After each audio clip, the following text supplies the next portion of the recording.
हो, उम्मीद करता हूँ सारे लोग बढ़िया होंगे। हम लोग 12th क्लास की फिजिक्स पढ़ रहे हैं। हम लोगों ने एक डेरिवेशन कर लिया था, वैद्युत द्विध्रुव के कारण अक्षीय स्थिति में वैद्युत क्षेत्र की तीव्रता। आज हम लोग इसका दूसरा डेरिवेशन करने वाले हैं, वैद्युत द्विध्रुव के कारण निरक्षीय स्थिति में वैद्युत क्षेत्र की तीव्रता। हमको ये पढ़ना है ना। ध्यान से देखना क्या है क्या नहीं है ना। बहुत ही प्यारा है, हमने लिखा हुआ है, देखिए हेड डाली है, वैद्युत द्विध्रुव के कारण निरक्षीय स्थिति में वैद्युत क्षेत्र की तीव्रता। निरक्षीय स्थिति में वैद्युत क्षेत्र की तीव्रता बहुत ही प्यारा है और बहुत ही आसानी से हम लोग करने वाले हैं। देखिए कैसे करते हैं, ध्यान से समझो। हमसे कह रहा है कि हमको एक वैद्युत द्विध्रुव लेना है, उसके निरक्षीय स्थिति में क्या बतानी है, वैद्युत क्षेत्र की तीव्रता। इस टॉपिक को पढ़ने से पहले जो बच्चा इसको पहली बार पढ़ रहा है उसको शायद समझ में ना आए, तो इससे पहले जितनी भी वीडियो सारी पढ़ा रखी हैं आप उन वीडियो को देख लीजिए, उसके बाद ये सारा टॉपिक आपको आसानी समझ में आएगा। क्लियर बात? तो मैं कर रहा हूं, ध्यान से देखो। हमसे कह रहा है कि हमें एक वैद्युत द्विध्रुव लेना है। क्या लेना है बेटा? वैद्युत द्विध्रुव। मान लेते हैं ये हमारे पास क्या है, एक वैद्युत द्विध्रुव। ध्यान से देखना बेटा, थोड़ा सा और आगे लेते हैं समझने के लिए, समझना ध्यान से बेटा। देखो ये है आपका वैद्युत द्विध्रुव। क्या है बेटा? वैद्युत द्विध्रुव। समझना ध्यान से, क्या है? वैद्युत द्विध्रुव। एक तरफ माइनस का आवेश होता है बेटा, एक तरफ क्या होता है, प्लस का आवेश। एक तरफ माइनस का होता है, एक तरफ प्लस का। इनकी जो बीच की दूरी होती है बेटा वो कितनी होती है, 2l। कितनी होती है बच्चा? 2l। कितनी होती है बेटा? 2l। क्लियर बात है? दूरी कितनी होगी बीच की? 2l। ध्यान से देखना कैसे करना। अच्छा समझिए, मान लेते हैं, माना इस द्विध्रुव के केंद्र O से, बेटा कहाँ से, इसका केंद्र मान लेते हैं जिसका नाम है O। कितना है बेटा? केंद्र O। माना द्विध्रुव के केंद्र O से निरक्षीय स्थिति, निरक्ष मैंने बताया था ऊपर निरक्ष होता है, यहाँ पर या यहाँ पर निकालो तो वो क्या कहलाता है, अक्ष। मैं बता चुका हूँ, अगर नहीं समझ में आ रहा तो पीछे की वीडियो देख के आइए, आपको ये आसानी समझ में आएगा, है ना। देखिए तो इसके कारण हमें क्या बताना, वैद्युत क्षेत्र की तीव्रता। देखो तो कैसे करेंगे, इसके केंद्र से, इसके केंद्र O से निरक्षीय स्थिति और स्मॉल r दूरी पर, निरक्षीय स्थिति और स्मॉल r दूरी पर एक बिंदु P स्थित है। एक बिंदु क्या है बेटा? P स्थित है, जिस पर हमें वैद्युत क्षेत्र की क्या निकालनी है बेटा? तीव्रता निकालनी है। मतलब परिणामी हमें क्या बतानी है यहाँ पर? तीव्रता। क्या बतानी है बेटा? परिणामी तीव्रता। ध्यान से सुनना, ध्यान से, बहुत आसान है। इसके समझ लो, ये इसका केंद्र है, तो ये वाली दूरी बेटा यहाँ से यहाँ तक की कितनी होगी, l। बोलो क्लियर? और ये भी कितनी होगी बेटा? l। आप लोग जानते ही हो ये दूरी क्या होगी आपकी, l। क्लियर है? बीच में केंद्र O है तो ये वाली l और ये वाली भी कितनी हो जाएगी, l। ये कितनी है, r। बहुत ही बढ़िया। अब आपको कुछ नहीं करना, बिंदु P को आप किससे मिला दीजिए, बिंदु P को मिला दीजिए माइनस Q आवेश से, और बिंदु P को आप किससे मिला दीजिए, प्लस Q आवेश से। किससे बेटा? माइनस Q आवेश से। और किससे मिला दीजिए इसको? प्लस Q आवेश से। क्लियर है बात? बहुत बढ़िया। अब आप लोग इसके बीच की दूरी निकालनी है और इसके बीच की दूरी निकालनी है। आप पाइथागोरस प्रमेय लगाओगे। क्या लगाओगे बेटा? पाइथागोरस प्रमेय। तो ये अगर मान लीजिए ये कोण आपका थीटा है, कितना है बेटा? थीटा। ये कोण कितना मान लिया? थीटा। तो थीटा के सामने वाला लंब होता है ये आपका आधार। आधार L है, लंब कर्ण है, लंब R है, तो कर्ण कितना आ जाएगा मेरे भाई? बहुत ही प्यारा, r² प्लस l²। क्या आ जाएगा बेटा? r² plus l²। क्लियर बात है? बहुत बढ़िया। पाइथागोरस प्रमेय लगाओगे तो ये दूरी निकल आएगी, जिसका नाम क्या होगा, r² प्लस l²। बोलो के लिए अंडर रूट में। सेम ये भी कोण कितना होगा मेरे भाई? थीटा। ये भी थीटा है तो ये भी कितना होगा बेटा? थीटा। तो ये वाली दूरी भी कितनी होगी बेटा? r² plus l²। अगर आप पाइथागोरस प्रमेय लगाओ तो आप पाइथागोरस प्रमेय से इसको निकाल सकते हो। कितनी आएगी? अंडर रूट में क्या आएगी बेटा? r² plus l²। बोलो क्लियर? बहुत बढ़िया। समझ में आया चित्र? समझ में आया सबको? क्लियर है भाई? बहुत बढ़िया। माइनस के आवेश के कारण, ये बता चुका हूं पीछे, आप समझिए दोबारा से। माइनस के कारण तीव्रता बेटा मान लेते हैं कि इसकी तीव्रता E1 है, इसकी तीव्रता कितनी है बेटा E2। ध्यान से सुनना, माइनस के कारण तीव्रता हमेशा कहाँ होती है, मैंने आपको पहले ही बताया, फिर बता रहा हूँ, माइनस की ओर होती है बेटा। कहाँ होती है, माइनस की ओर। माइनस के कारण तीव्रता माइनस की ओर होती है, प्लस के कारण तीव्रता कहाँ होती है बेटा, बाहर की तरफ। समझो ध्यान से, तो ये प्लस का है, प्लस के कारण तीव्रता कहाँ होगी बेटा, इसके कारण बाहर की तरफ। कहाँ होगी बेटा, बाहर की तरफ, जिसका नाम आप क्या मान लीजिए, E2। कितना मान लिया, E2। हमें इसकी क्या निकालनी है, परिणामी तीव्रता, मतलब कुल तीव्रता निकालनी है, जिसका नाम है E। कितना है बेटा, E। ध्यान समझ में आ रहा चित्र क्या है, बहुत बढ़िया। अगर ये वाला कोण थीटा है तो पक्की बात है ये वाला कोण भी कितना हो जाएगा बेटा, थीटा, क्योंकि जेड अक्ष की आकृति बन रही है एक अंतर कोण, तो ये थीटा, तो पक्की बात है बेटा ये भी कितना होगा, थीटा, पक्का।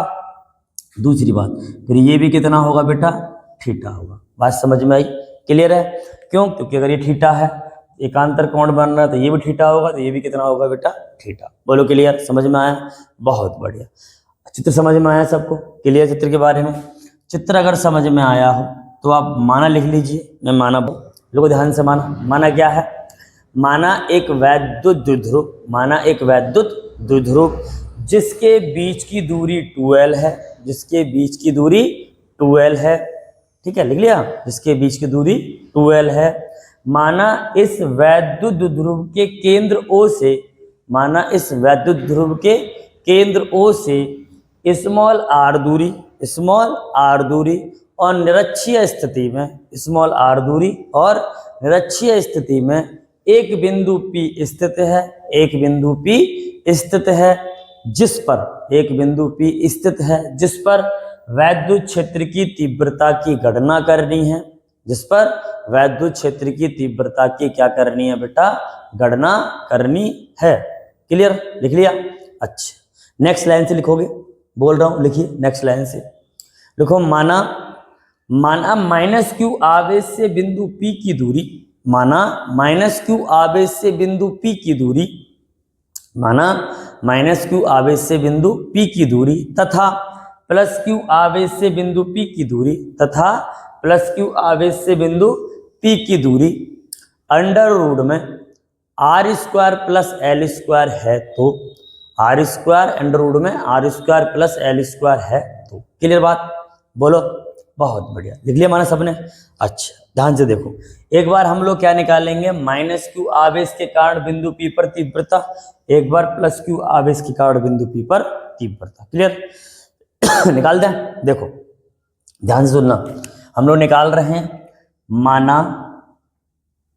माना माइनस क्यू आवेश के कारण, माइनस क्यू आवेश के कारण, आवेश के कारण बिंदु P पर, बिंदु P पर तीव्रता, तीव्रता कितनी है बेटा, E1 है। कितनी है बेटा, E1। और आपने तीव्रता के लिए फॉर्मूला कितना प्यारा फर्क पड़ा था, E बराबर 1/4 pi epsilon not Q upon R square. पढ़ा था कि नहीं? बहुत बढ़िया, सबने पढ़ा है फॉर्मूला, बहुत बढ़िया। देखिए E बराबर, इसको E1 बोला है मैंने, ये 1/4 पाई एप्सिलॉन नॉट है, तो क्या लगाओगे, 1/एप्सिलॉन नॉट। आवेश कितना है, माइनस का Q। तीव्रता निकालते समय आवेश माइनस का दे चाहे प्लस का दे, लेना आपको प्लस का ही है। किसका लेना है बेटा, प्लस का। तो क्या लिखोगे, प्लस का Q आवेश बटे में कितना आ जाएगा बेटा, दूरी कितनी है यहाँ से यहाँ तक की आपको सामने दिख रही होगी, अंडर रूट में R square plus L square. बहुत ही बढ़िया, अंडर रूट में क्या है बेटा, R square plus L square. फॉर्मूले में स्क्वायर है तो क्या लगाओगे बेटा, स्क्वायर, क्योंकि फॉर्मूले में स्क्वायर है। स्क्वायर से ये under root cancel out, square से अंडर रूट कैंसिल आउट हो गया। बहुत बढ़िया, समझिए।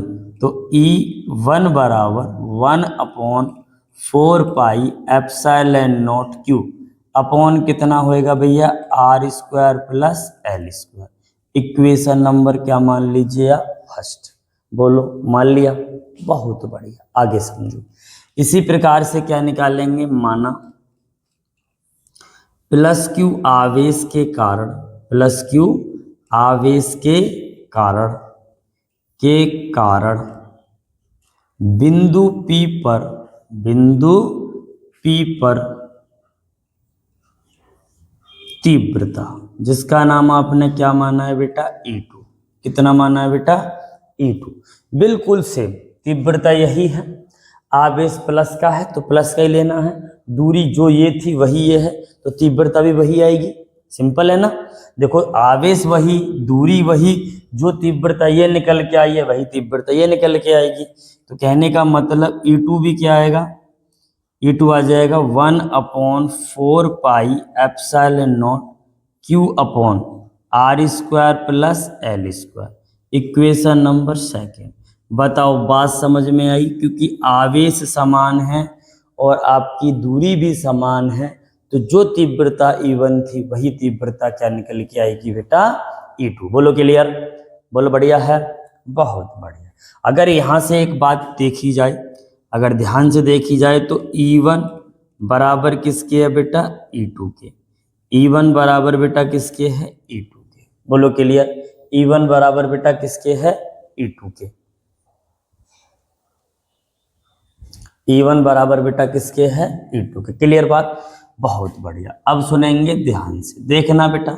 अब हमें निकालनी है बिंदु P पर परिणामी तीव्रता। यहाँ लिखता हूं, समझ जाना भैया ना। बिंदु P पर परिणामी तीव्रता।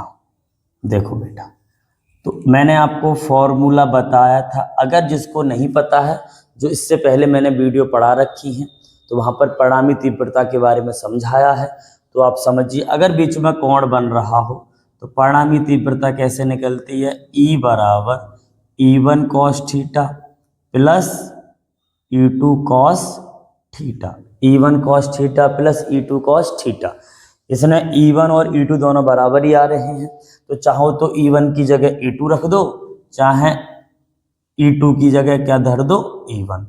तो कहने का मतलब मैं जहाँ E1 है वहाँ, यहाँ सॉरी, जहाँ E2 है वहाँ पर क्या रख देता हूँ, E1। एक ही बात है, बहुत बढ़िया, रखो। तो E बराबर कितना आ जाएगा, E1 cos थीटा प्लस का E1 cos थीटा। अगर दोनों को जोड़ेंगे, देखो बेटा, दोनों को अगर हम लोगों ने जोड़ा तो कितना आ जाएगा, 2E1 cos थीटा। इतनी बात समझ में आई, क्लियर है बेटा। E1 cos theta, E1 cos theta कितना हो जाएगा, 2E1 cos थीटा। बोलो क्लियर, बहुत बढ़िया। अब यहाँ पर बस तुम्हें किसकी वैल्यू रखनी है, E1 cos थीटा, E1 की वैल्यू रखनी है। तो E1 की वैल्यू कितनी है, 1/4 pi epsilon not Q upon R square plus L square. आपको E1 की जगह ये वैल्यू उठा के रख देनी है, बस आपका डेरिवेशन हो चुका है, ज़्यादा कुछ नहीं है। बस यहाँ पर E1 की वैल्यू उठा के रख दीजिए। इसको पहले मैं, इसलिए इसको पहले साफ कर दूँ यहाँ पे, फिर इसको रखते हैं। देखिए मान, इसको साफ कर लेते हैं पहले, ठीक है। आप लोग नोट कर लिए, नोट तो कर लिया होगा, नोट कर लेना, वीडियो रोक के, कोई दिक्कत नहीं है। देखो देखो साहब, इसको साफ करते हैं, अब लिखते हैं। देखो बेटा ध्यान से, अब मैं कुछ नहीं करने वाला हूँ, बहुत ही प्यारे तरीके से करेंगे। देखो क्या करेंगे, बस यहाँ पर E तो है, E1 की वैल्यू आपको याद रखनी थी 2। E1 की वैल्यू हमने कितनी निकाल ली है बेटा, 1/4 pi epsilon not Q upon R square plus L square, और क्या निकल के आया बेटा, cos थीटा। ये किसकी वैल्यू रख दी हमने, E1 की। किसकी वैल्यू है बेटा, E1 की। बोलो क्लियर, समझ में आया, बहुत बढ़िया। अब ध्यान से देखेंगे बेटा, हमको cos थीटा की वैल्यू चाहिए यहाँ से, तो cos थीटा बराबर आपको पता ही होगा, आधार बट्टे क्या आता है बेटा, कर्ण। ध्यान सुनना, अगर ये थीटा है तो इसकी वैल्यू, ये वाली वैल्यू क्या है, आधार। आधार कितना है, L, और कर्ण कितना है भैया, अंडर रूट में R square plus L square. बोलो क्लियर, बहुत बढ़िया। तो रखिए cos थीटा बराबर, आधार कितना है बेटा आपका, बताइए, आधार है L, कर्ण कितना है, अंडर रूट में R square plus L square. तो जो आपने cos थीटा की वैल्यू निकाल लिया उसको यहाँ रखो, बस हो गया काम। उठा के इसको यहाँ रख दो, देखो कितना मिलेगा, E बराबर 1/4 पाई एप्सिलॉन नॉट Q। बटे में R square plus L square. अब यहाँ कॉस थीटा की वैल्यू रखो, एल अंडर रूट में कितना है बेटा, R square plus L square. बोलो क्लियर, बहुत बढ़िया। ध्यान से देखना बेटा, इस दो को मैं इस एल के पास धर लूँ, कोई दिक्कत, इस दो को एल के पास धर लो, बहुत बढ़िया। इसकी घात 1 है, अंडर रूट का मतलब घात कितनी होती है बेटा, 1/2। तो 1/2 में 1 जोड़ेंगे तो कितना आएगा, 1/2 में 1 जोड़ेंगे तो कितना आ जाएगा, 3/2। कितना आ जाएगा बेटा, 3/2। देखो ध्यान से, तो ई बराबर 1/4 पाई एप्सिलॉन नॉट क्यू, और ये 2 इधर पहुंच गया तो कितना हो जाएगा 12, एक घात और आधी घात, तो R square plus L square की पावर 3 कितना हो जाएगा 2। क्लियर। अच्छा, 2 बातें आप लोग जानते हैं कि आपने P बराबर पढ़ा है Q इंटू 2L। बोलो क्लियर, पढ़ा है ना, तो जहां P है वहां ये लगाओ, E बराबर 1/4 पाई एप्सिलॉन नॉट P, और बटे में क्या चल रहा है बेटा, यहाँ P है, बटे में चल रहा है R square plus L square की पावर 3/2। बोलो क्लियर, समझ में आया। इसको मैं साफ कर दूं, बहुत बढ़िया, करते हैं देखो साफ। उम्मीद करता हूँ सारे लोगों को डेरिवेशन समझ में आ रहा होगा। बहुत ही प्यारा डेरिवेशन, कुछ नहीं है, मैंने आपको कल बताया था उस दिन। आप इससे पहले पीछे वाला डेरिवेशन पढ़ के आओगे तो ये डेरिवेशन बहुत ईजी है।